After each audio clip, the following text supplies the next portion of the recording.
உம்முடைய வார்த்தை செயல்படுகிறது ஆண்டவரே.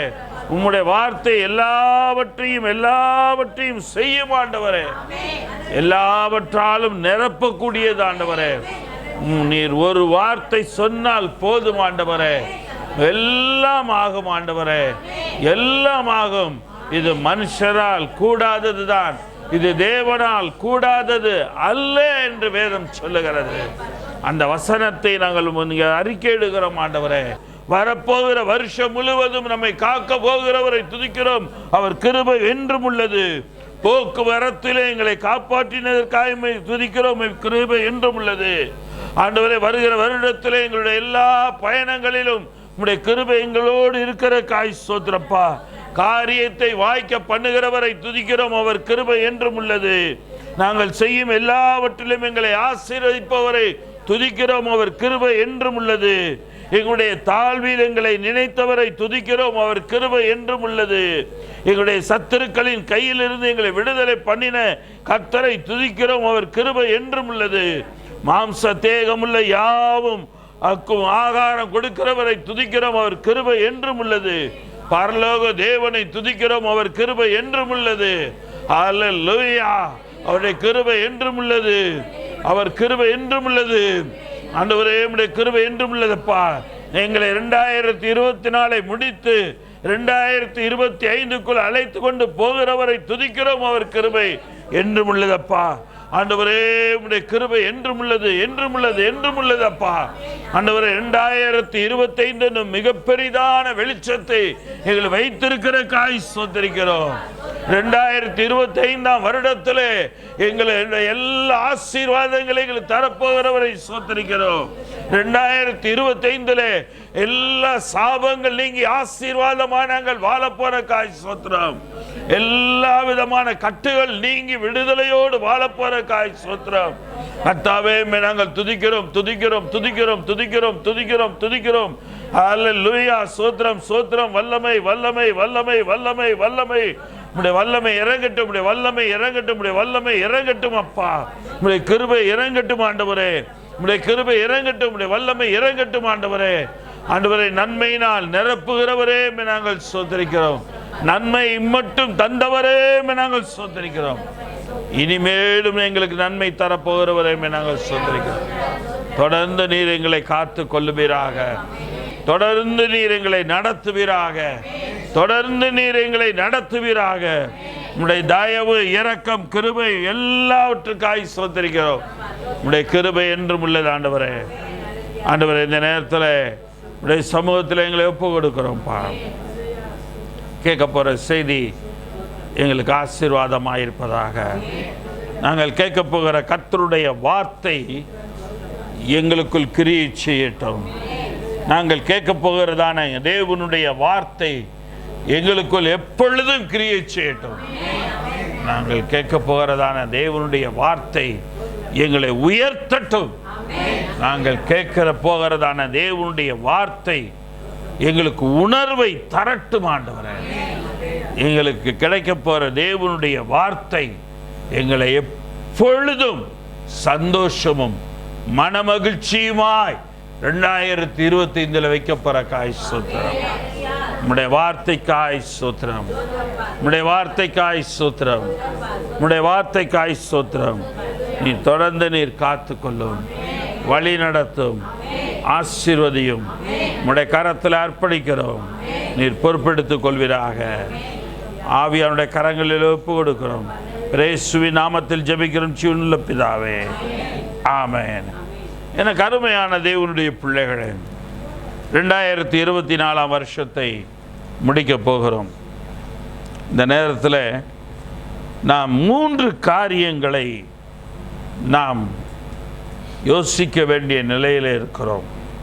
3 காரியங்களை நாம் நினைத்து கொள்ள வேண்டிய நிலையிலே நாம் இருக்கிறோம். யோசுவாவின் புத்தகம் 1ஆம் அதிகாரம் 13ஆம் வசனத்தை வாசிக்கலாம். கர்த்தருடைய தாசனாகிய மோசே உங்களுக்கு கற்பித்த வார்த்தையை நினைத்துக் கொள்ளுங்கள். ஆக தேவன் நமக்கு கொடுத்த கற்பித்த வார்த்தையை நாம் நினைத்து கொள்ள வேண்டும். 2024 வருடத்துக்குள் நாம் வரும் பொழுது நமக்கு என்ன வசனத்தை வாக்குத்தத்தமாக கொடுத்தாரோ அதுதான் அவர் நமக்கு கற்பித்த வார்த்தை. இப்பொழுது 2025க்குள் நாம் போகும்போது என்ன வாக்குத்தத்தத்தை கொடுக்க போகிறாரோ அதுதான் அவர் நமக்கு கற்பிக்கிற வார்த்தை. ஆக தேவனுடைய வார்த்தையை நாம் நினைத்து கொள்ள வேண்டும். அந்த வார்த்தைகளை நினைக்கிறவர்களாக நாம் இருக்க வேண்டும். உபாகமத்தின் புத்தகம் 8ஆம் அதிகாரம் 2 முதல் 4 வசனங்களை வாசிக்கலாம். உன் தேவனாகிய கர்த்தர் உன்னை சிறுமைப்படுத்தும்படிக்கும் நம்முடைய கட்டளைகளை நீ கைக்கொள்வாயோ கைக்கொள்ள மாட்டாயோ என்று அவர் உன்னை சோதித்து உன் இருதயத்தில் உள்ளதை நீயே அறியும்படிக்கும். ஆக நம்முடைய இருதயத்தில் என்ன இருக்கிறது என்பதை நாமே அறிந்து கொள்ளுகிற ஒரு நிலைக்குள் நாம் இருக்கிறோம். ஆக அதை தான் அங்கே அவர்கள் தேவன் சொல்லுகிறார். உன் இருதயத்தில் உள்ளதை நீ அறியும்படிக்கும் உன்னை இந்த 40 வருஷம் அளவும் வனாந்திரத்தில் நடத்தி வந்த எல்லா வழியையும் நினைப்பானாக. எனக்கு அருமையான தேவனுடைய பிள்ளைகளே, இஸ்ரவேல் ஜனங்களை 40 வருஷம் நடத்தி வந்தார். நாம் தாயின் கருவிலே உருவானது முதற்கொண்டு இம்மட்டும் தேவன் நம்மை நடத்தி கொண்டு வந்திருக்கிறார். அது இந்த 40 வருடங்களுக்கு சமமானது. இந்த இஸ்ரவேல் ஜனங்கள் நடந்த அந்த 40 வருட பயணத்துக்கு சமமானதாக இருக்கிறது. அவர் நடத்தி வந்த எல்லா வழியையும் நாம் நினைத்து பார்க்க வேண்டும். 2024 யோசித்து பாருங்க, நம்ம எப்படியெல்லாம் தேவன் நடத்தி வந்தார் அதை நாம் நினைத்து பார்க்க வேண்டும். வாசிப்பார். அவர் உன்னை சிறுமைப்படுத்தி உன்னை பசியினால் வருத்தி மனுஷன் அப்பத்தினால் மாத்திரமல்ல கர்த்தருடைய வாயிலிருந்து புறப்படுகிற ஒவ்வொரு வார்த்தையினாலும் பிழைப்பான் என்பதை உனக்கு உணர்த்தும்படிக்கு நீயும் உன் பிதாக்களும் அறியாதிருந்த மன்னாவினால். அந்த மன்னா என்பது அன்றைக்கு கர்த்தருடைய ஜனங்கள் வரும் பொழுது அவர்கள் பசியாய் இருக்கிறார்கள் என்று சொல்லும் பொழுது அவர்களுக்கு கொடுத்த மன்னா. ஆனால் இந்த நாட்களிலே மன்னா என்பது தேவன் நமக்கு கொடுக்கிற வார்த்தைகள், கொடுக்கிற வசனங்கள், இவை எல்லாமே மன்னாவாக இருக்கிறது. ஒவ்வொரு வருடமும் ஒவ்வொரு விதமான மன்னாவாக கர்த்தருடைய வார்த்தையை நமக்கு கொடுத்து நம்மை போஷித்தார். அல்லேலூயா. நீ ஒரு நிமிஷம் நினைச்சு பாருங்க, நம்முடைய வாழ்க்கையில நம்ம கஷ்டப்பட்ட ஒவ்வொரு நேரமும், நம்ம துன்பப்பட்ட ஒவ்வொரு நேரமும் நம்முடைய வாழ்க்கையில கர்த்தர் எங்கேயோ ஒரு இடத்துல நம்மளை காத்திருப்பாரு. நீ நினைச்சு பார்த்தீங்கன்னா தெரியும். சில சமயம் இப்படிப்பட்ட ஒரு வாழ்க்கை எனக்கு வேணாம், இப்படிப்பட்ட ஒரு சூழ்நிலையை நான் சந்திக்க வேண்டாம், இதை நான் சந்திக்கவே விரும்பல, நல்லது. ஆனா அதுலயும் நம்மளை நடத்தி வந்தார். அல்லேலூயா, அல்லேலூயா.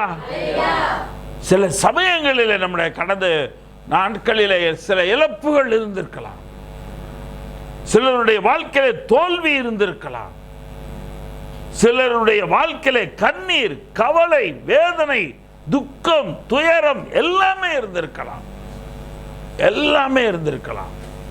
இவை எல்லாவற்றுக்கும் மத்தியிலும் தேவன் நம்மை காத்து வந்தார். இவை எல்லாவற்றிற்கும் மத்தியிலும் தேவனுடைய வார்த்தை நம்மை காத்து நடத்தி வந்திருக்கிறது. எனக்கு அருமையான தேவனுடைய பிள்ளைகளே, இந்த மாலை வேளையில் இன்றைய தினத்தில் என்னிடத்தில் ஒரு கர்த்தருடைய பிள்ளை பேசினார்கள். பாஸ்டர், ஒரு காரியம் நீங்கள் சொன்னது போல என் ஒய்ஃபுக்கு டிரான்ஸ்ஃபர் கிடைச்சிருச்சு. Praise the Lord. எதுக்கு தெரியுமா சொல்கிறேன் இதை? நீங்கள் 31 அவர் சொல்லும்போது சொன்னார், என்னோட 5 தினங்களுக்கு முன்பாக பேசும்போது சொன்னார், என் அண்ணன் வாரு, பாஸ்டர்னு வாரு, அண்ணன் வாரு, பிரதர்னு வாரு சொல்லிட்டு சொன்னார், ஒன்றுமே முடியல, என்னால் எதையுமே தாங்க முடியல. நான் ஒன்று சொன்னேன், இதுக்கு முன்னாடி நீங்கள் பண்ண ஒவ்வொரு வழியிலையும் உங்களை காத்தது கர்த்தர். இப்போவும் சொல்கிறேன், இந்த டிசம்பர் 31 முடிஞ்சு நீங்கள் 1ஆம் தேதி நீங்கள் ஆராதனைக்கு போகும்போது உங்களுக்கு நல்ல பதில் கிடைத்திருக்கும். கர்த்தருடைய வார்த்தை நிறைவேறியது. அல்லேலூயா. 2ஆம் தேதி எல்லா ஆர்டர்களும் கையில் வாங்கிட்டு நீங்க ஊருக்கு போங்கட்டாங்க, முடிஞ்சு போச்சு. அவங்க சொன்னாங்க, நாங்க எல்லாரும் பயணப்பட்டு போறோம். 7ஆம் தேதி அந்த ஊருக்கு தான் போறேன், அங்க சர்ச்சை டெடிகேட் பண்றாங்க, அந்த சர்ச்சை திறக்கிறதுக்காக போறேன். எனக்கு அருமையான தேவனுடைய பிள்ளைகளே, சொன்னார், என்ன என்னால நீங்க சொல்லுவீங்க, ஆனா எனக்குள்ளார ஒரு திடீர்னு ஒரு பயம் வரும். அந்த நேரத்தில் மனைவி சொல்வா, ஒன்று கர்த்தருடைய வார்த்தையை நம்புங்க, அல்லது உங்களையே உங்களுக்குள்ளார ஒரு நம்பிக்கைக்குள்ள வாழ பாருங்க. ஆனா உங்க நம்பிக்கை உங்களை வாழ வைக்காது, கர்த்தருடைய வார்த்தையில நம்புங்க அப்படின்னு அவங்க சொன்னாங்களாம்.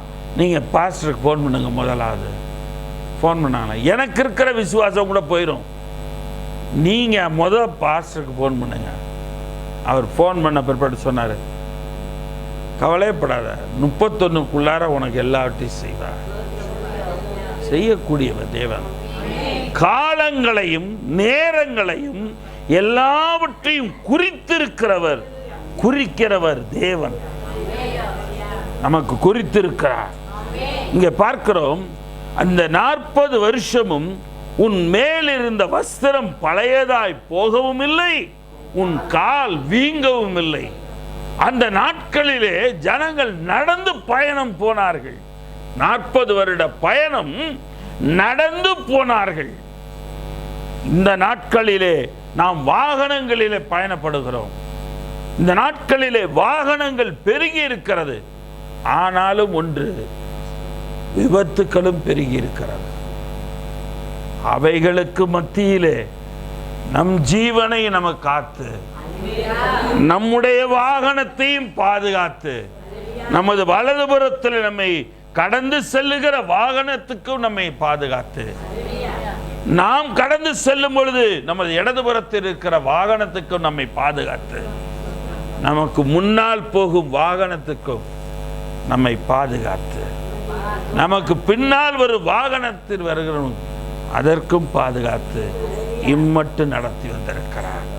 அவருடைய நாம் வாசிங்க, சங்கீதம் 77:20. மோசே ஆரோன் என்பவர்களின் கையால் உமது ஜனங்களை ஒரு ஆட்டு மந்தையை போல வழி நடத்தினீர். உமது ஜனங்களை எப்படி நடத்தினாரா? ஆட்டு மந்தையை போல நடத்தினார். அப்ப தேவன் முறை எங்களுக்கு, நாங்க முன்னாடி கடைவீதியில குடி இருக்கும் பொழுது அந்த கறிக்கடை சந்தன்னு பேர் சொல்லுவாங்க. அது தெரு பேர் வேற, ஆனா கறிக்கடை இருக்கிறதுனால அது கறிக்கடை சந்துன்னு சொல்லுவாங்க. இந்த கறிக்கடைக்காக ஆடுகளை வளர்ப்பாங்க. அந்த ஆடுகள் வரும், திரளான ஆடுகள்.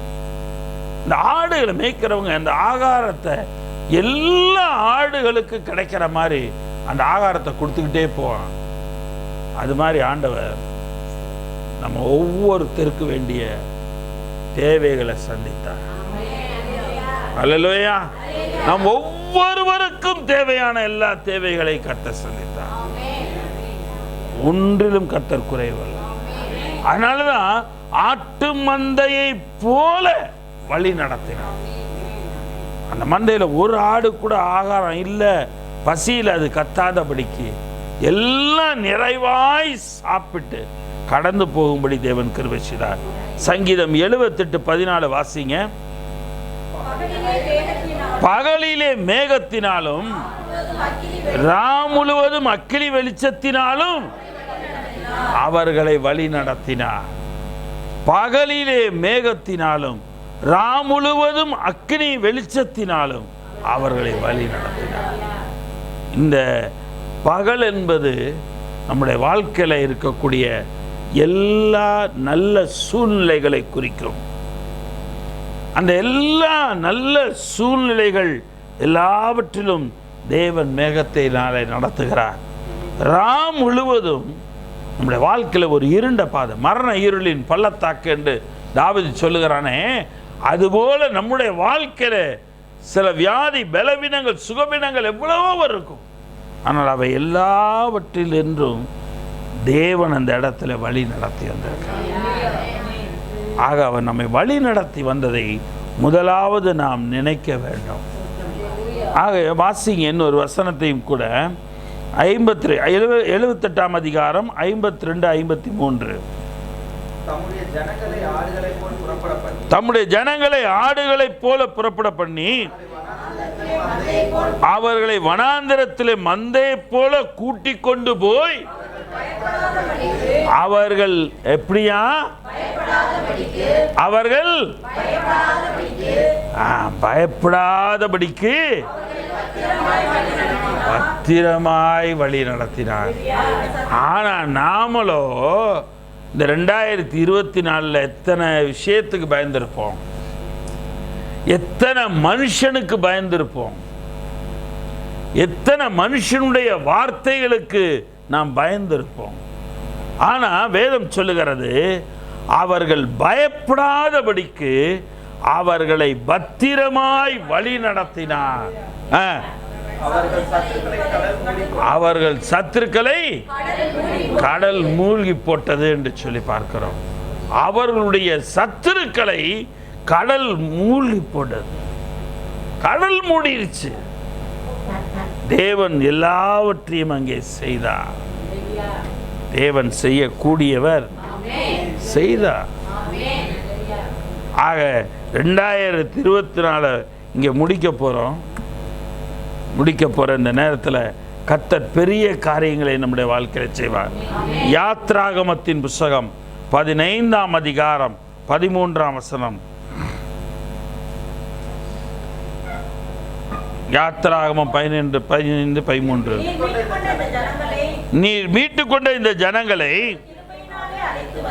உமது கிருபையினாலே அழைத்து வந்தீர். மறுபடியும் வாசிங்க. இல்ல நீர் எல்லாருமே சேர்ந்து வாசிக்கலாம். நீர் மீட்டு கொண்ட இந்த ஜனங்களை எதனால் அழைத்து வந்தாரா? இந்த ஜனங்களைன்ற இடத்துல எங்களை என்று சொல்லுவோமே, நீர் மீட்டு கொண்ட எங்களை உமது கிருபையினாலே அழைத்து வந்தீர். ஆக அவர் மீட்டு கொண்ட அந்த கிருபையினாலே நம்ம என்ன செய்தாரா? அழைத்து வந்தார். உமது பரிசுத்த வாசஸ்தலத்துக்கு நேராக அவர்களை உமது பலத்தினால் வழி நடத்தினீர். அவர்களை அவருடைய பலத்தின், நம்மளை அவருடைய பலத்தினால் வழி நடத்தினார். இன்றைக்கு இந்த இடத்துல வந்து உட்கார்ந்து இருக்கிறோம். எனக்கு அருமையான தேவனுடைய பிள்ளைகளே, உபாகமத்தின் புஸ்தகம் 32ஆம் அதிகாரம் 12ஆம் வசனம். உபாகமம் 32:12. கர்த்தர் ஒருவரே அவனை வழி நடத்தினார், அந்நிய தேவன் அவரோட இருந்ததில்லை. கர்த்தர் ஒருவரே அவனை வழி நடத்தினார். கர்த்தர் தான், வேற யாருமே இல்லை. அவர் ஒருத்தர் தான் வழி நடத்தினார். நம்ம நினைச்சு பாருங்க, நம்ம தப்பிச்ச நிலைகள், அந்த சூழ்நிலைகள், காரியங்கள் எல்லாம் நினைச்சு பாருங்க. நம்முடைய ஜீவன் மீட்டுக் கொள்ளப்பட்ட ஒவ்வொரு நிலையும் நீங்க நினைச்சு பாருங்க. கர்த்தர் கிருபையாய் செய்து முடிப்பார். நம்மை கிருபையாய் தேவன் செய்ய வல்லவராய் இருக்கிறார். ஆக முதலாவது காரியம், கர்த்தர் நடத்தி வந்த எல்லா வழியையும் நாம் நினைக்க வேண்டும். இந்த 2024 முடிக்க போகிறோம். இப்பொழுது நாம் நினைக்க வேண்டும். இரண்டாவது காரியம், 1 நாளாகமத்தின் புஸ்தகம் 16ஆம் அதிகாரம் 13ஆம் வசனம். அவர் செய்த அதிசயங்களையும் அவருடைய அற்புதங்களையும் அவர் வாக்கின் நியாய தீர்ப்புகளையும் நினைவு கூறுங்கள். அவர் செய்த அதிசயங்களையும் அவருடைய அற்புதங்களையும் அவர் வாக்கின் நியாய தீர்ப்புகளையும் நினைவு கூறுங்கள். ஆக அதிசயங்களை தேவன் நம்முடைய வாழ்க்கையில் செய்திருக்கிறார், அற்புதங்களை செய்திருக்கிறார். அவருடைய வாக்கினுடைய நியாய தீர்ப்புகள் நமக்காக எந்த இடத்துல என்ன தீர்ப்பு கொடுக்க வேண்டுமோ அந்த தீர்ப்பை தேவன் கொடுத்து தேவன் நம்மை நடத்தி கொண்டு வந்திருக்கிறார். நாமே நினைக்காத இடத்து நிலையில நமக்காக தேவன் அங்கே நியாய தீர்ப்பை கொடுத்திருக்கிறார். அந்த கர்த்தரை நாம் நினைவு கூற வேண்டும். சங்கீதம் 72ஆம் அதிகாரம் 18ஆம் வசனம் 19ஆம் வசனம். சங்கீதம் 72:18. இஸ்ரவேலின் தேவனாய் இருக்கிற கர்த்தராகிய தேவனுக்கு ஸ்தோத்திரம் உண்டாவதாக. அவரே அதிசயங்களை செய்கிறவர். அவருடைய மகிமை பொருந்திய நாமத்துக்கு என்றென்றைக்கும் ஸ்தோத்திரம் உண்டாவதாக. இஸ்ரவேலின் தேவனாயிருக்கிற கர்த்தராகிய தேவனுக்கு ஸ்தோத்திரம் உண்டாவதாக.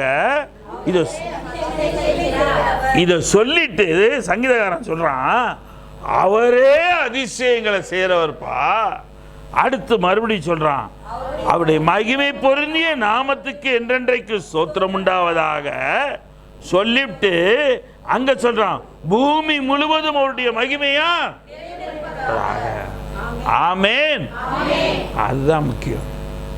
அதை முடிக்கும் பொழுது ஆமென் ஆமென் என்று சொல்லி அப்படியே நடக்கட்டும், அப்படியே நடக்கட்டும் என் வாழ்க்கையில் என்று சொல்லி அவன் அதை சொந்தமாக்கி கொள்ளுகிறான். வசனங்களை நாம் சொந்தமாக்கி கொள்ள வேண்டும்.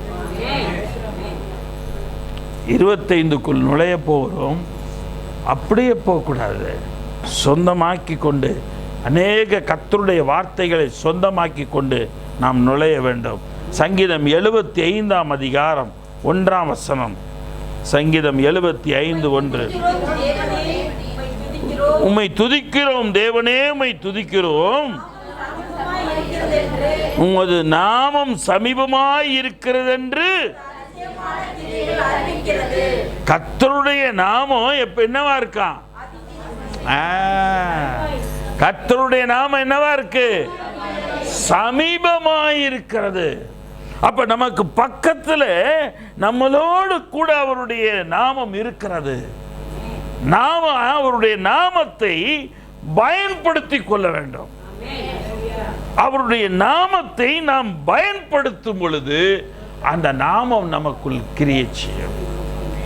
நாம் இருக்கிற சூழ்நிலையில கிரியை செய்யும், நாம் இருக்கிற வீட்டிலே கிரியை செய்யும், எல்லா இடங்களிலும் அவருடைய நாமம் கிரியை செய்யக்கூடியதாக இருக்கிறது. உமது நாமம் சமீபமாக இருக்கிறது என்று உமது அதிசயமான கிரியைகள். நீங்க ஒரு நிமிஷம் நினைச்சு பாருங்க, ஒரு நிமிஷம் எல்லாரும் அப்படியே கண்ண மூடி நினைச்சு பாருங்களேன். இந்த 2024 எப்படியெல்லாம் அதிசயமான கிரியைகள் இருந்தது நம்ம நினைச்சு பார்த்திருக்கவே மாட்டோம். அதெல்லாம் நடந்திருக்கும், அதெல்லாம் நடந்திருக்கும். அதை நடக்க வச்சவர் கர்த்தர். அல்லேலூயா. அதுதாங்க அதிசயம். ஆக முதலாவது காரியம், கர்த்தர் நடத்தி வந்த எல்லா வழியையும் நினைக்க வேண்டும். இரண்டாவது காரியம், கர்த்தர் செய்த அதிசயங்களையும் அவருடைய அற்புதங்களையும் நினைக்க வேண்டும். மூன்றாவது நினைக்க வேண்டியது, நமக்கு விரோதமாய் எழும்பினவர்களுக்கு தேவன் செய்ததை நாம் நினைக்க வேண்டும். நமக்கு விரோதமாய் எழும்பினவர்களுக்கு தேவன் செய்ததை நாம் நினைக்க வேண்டும். உபாகமத்தின் புத்தகம் 24 அதிகாரம் 9 வசனம்.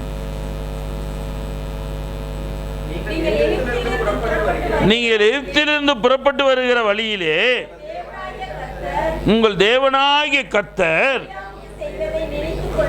மிரியாமுக்கு செய்ததை நினைத்துக் கொள்ளுங்கள் என்று சொல்லி அங்க சொல்லுகிறார். இந்த வசனத்தில் அது சொல்லப்படுகிறது. நீ வர வழியில நடந்ததை நீ நினைச்சு கொள்ளு. ஏன் தெரியுமா? அந்த இடத்துல மிரியாம் மோசேக்கு விரோதமாக, வாசிங்க என்னாகமத்தின் புத்தகம் 12 அதிகாரம் 1 வசனம். என்னாகமம் 12:1.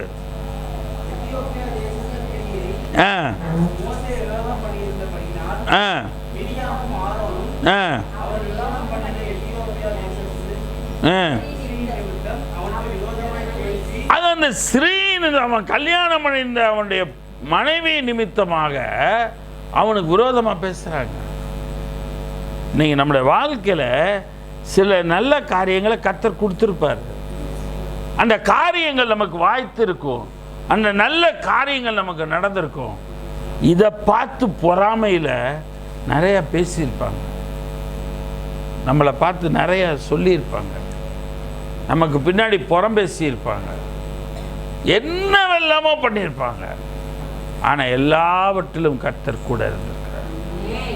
இல்லையா? கர்த்தருடைய கரம் கூட இருந்திருக்கிறது என்பதை நாம் நினைக்கிறோம். அந்த மிரியாமுக்கு என்ன தெரியுமா நடந்தது? வாசிங்களேன், 9-10 வசனங்களை வாசிங்க. கர்த்தருடைய கோபம் அவர்கள் மேல் மூண்டது, அவர் போய்விட்டார். கர்த்தருடைய கோபம் அவர்கள் மேல் மூண்டபடியினாலே அவர் என்ன செஞ்சிட்டாரா? போயிட்டார். ஆக அவர்களை விட்டு அவர் போயிட்டாரு. மேகம் கூடாரத்தை விட்டு நீங்கி போயிட்டு, அந்த வீட்டை விட்டு நீங்கி போயிருது. கர்த்தருடைய கோபம் அங்கே இருக்கும் பொழுது அந்த வீட்டை விட்டு அந்த தேவ பிரசனம் நீங்கி போகிறது. அங்க போனோன்னு என்ன நடக்குது? வெண்மை போன்ற குஷ்டரோகியானால் ஆரோன் மிரியாமை பார்த்தபோது அவள் குஷ்டரோகியாய் இருக்க கண்டான். அவள் குஷ்டரோகியா இருக்க பார்க்கிறான். அது வரைக்கும் நல்ல டைம்லைன் நல்லா தட்டி கைத்தாளத்தை தட்டி பாட்டு பாடினவ நல்லா பாடிட்டு இருந்தா, நல்லா எல்லாம் இருந்தா. ஆனா அவளுடைய வாழ்க்கையில தான் என்ன நடந்தது? அவளுடைய கை குஷ்டம் பிடித்தது. அவளை பாளையத்தை விட்டு புறம்ப தள்ளுன்றார் ஆண்டவர். உன்னை விட்டு தள்ளி வை, அவளை ஓரமா இருக்கச்சு. எனக்கு அருமையான தேவனுடைய பிள்ளைகளே, நமக்கு விரோதமா 2024 எழும்பினவங்களுக்கு தேவன் இதை தான் செய்வார். ஒன்றும் நடக்கலே நினைக்காதீங்க, நடக்க போகுது, நடக்க செய்வார். எனக்கு அருமையான தேவனுடைய பிள்ளைகளே, 3 காரியங்களை நீங்கள் நினைத்திருப்பீர்களே, ஆனால் நீங்கள் 2025க்குள் நுழைய தகுதி உள்ளவர்களாக இருப்பீர்கள்.